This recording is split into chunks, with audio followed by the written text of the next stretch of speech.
काला सागर में एक वेसल्स पे हमला हुआ है और इसमें 4 भारतीयों की मौत हो चुकी है। यह हमला ना तो अमेरिका ने किया है, ना ही किसी यूरोपियन कंट्री ने किया है, ना ही चाइना और पाकिस्तान में से किसी ने किया है, बल्कि भारत के सबसे बड़े मित्र रसिया के द्वारा किया गया है। क्या इससे भारत और रूस की दोस्ती टूट जाएगी? इस वीडियो में इसी मामले की बात करने वाले हैं कि आखिर क्या हुआ और इसके पीछे क्या चल रहा है और आगे क्या हो सकता है। तो दरअसल बात 19 जुलाई 2026 की है।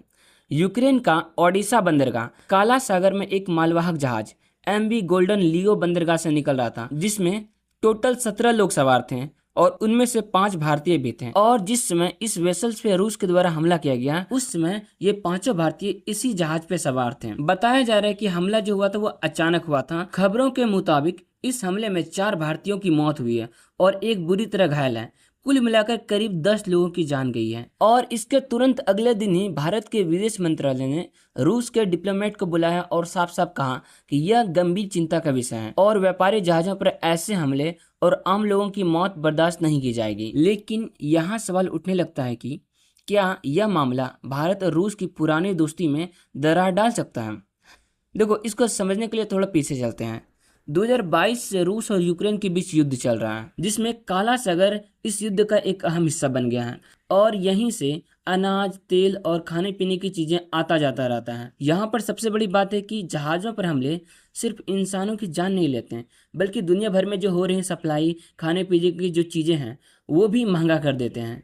बात करें भारत की, तो दिल्ली ने शुरू से ही कहा है कि जंग नहीं, बातचीत से हल करो, और किसी भी देश के नागरिकों पर हमला वो गलत है। देखो, इससे भारत और रूस की दोस्ती पर ज़्यादा असर नहीं पड़ेगा, लेकिन जान माल की तो क्षति हुई है ना। देखो, शीतकाल से ही भारत और रूस गहरे दोस्त हैं। आज भी भारत का बहुत सा हथियार, मिसाइल, जेट, हेलीकॉप्टर, यहाँ तक कि सबमरीन तक रूस से आती है। ऊर्जा और परमाणु ऊर्जा में भी रूस का काफी ज्यादा योगदान है। भारत ने सार्वजनिक तौर पर तो निंदा की है, रूसी डिप्लोमेट को बुलाया है और साफ मैसेज दिया गया है कि भारतीय नागरिकों की सुरक्षा हमारी प्राथमिकता है। लेकिन इतना बड़ा झटका नहीं है कि रिश्ता टूट जाए। भारत शुरुआत से ही रूस के साथ साथ बाकी देशों के साथ भी संबंध को अच्छे रखने की नीति के लिए जाना जाता है। रक्षा खरीद में धीरे धीरे तो भारत विविधता ला ही रहा है।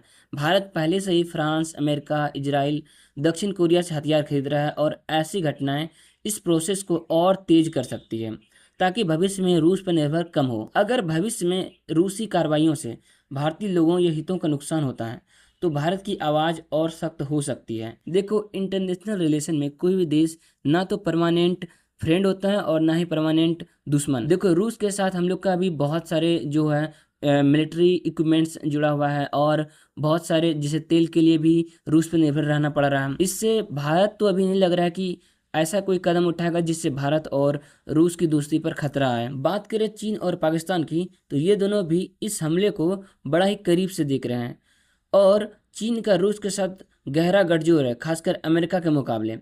अगर भारत रूस के रिश्ते में दरार आती है तो रूस ज़्यादा चीन पर निर्भर हो सकता है, और अगर रिश्ता मजबूत रहता है तो चीन को तीन तरफा दबाव, अमेरिका, भारत और रूस का खतरा कम लगता है। देखो, पाकिस्तान की विदेश नीति हमेशा से भारत विरोधी और भारत संतुलन वाली रही है। अगर भारत रूस रिश्ते में दरार आती है तो पाकिस्तान रूस के साथ अपने संबंध थोड़े बेहतर करने की कोशिश कर सकता है और अंतर्राष्ट्रीय मंच पर भी PR के तौर पर इस्तेमाल कर सकता है कि भारत का पुराना दोस्त भी अब उससे दूर हो रहा है। तो आगे क्या हो सकता है? तो अगर कूटनीतिक स्तर पर बात करें तो भारत रूस से स्पष्टीकरण और सुरक्षा गारंटी मांगेगा, ताकि भविष्य में भारतीय जहाज़ों और नागरिकों को कम खतरा हो। यूक्रेन मुद्दे पर भारत की भाषा थोड़ी और सख्त हो सकती है, लेकिन पूरी तरह पश्चिमी लाइन पर नहीं जाएगी। पश्चिमी देशों को सपोर्ट नहीं किया जाएगा।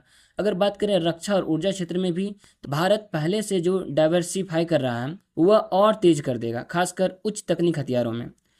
अमेरिका इस मौके का इस्तेमाल भारत के साथ डिफेंस टेक और इंडो पैसिफिक सुरक्षा में गहराई लाने के लिए करेगा, लेकिन भारत अपनी बहुध्रुवीय नीति नहीं छोड़ेगा। वह रूस, अमेरिका और दूसरे के बीच भी संतुलन बनाए रखेगा। देखो, एक जहाज पर हमला सिर्फ एक हादसा नहीं, बल्कि वैश्विक शक्ति संतुलन का एक छोटा सा टुकड़ा है और भारत की चुनौती है कि पुराने दोस्तों को ना खोया जाए और नई चुनौतियों से भी निपटे, और यही 21वीं सदी की डिप्लोमेसी भी है। खैर, इस खबर पे आपका क्या ओपिनियन है, कमेंट में ज़रूर बताएं और वीडियो को लाइक करके चैनल को सब्सक्राइब जरूर कर लीजिएगा।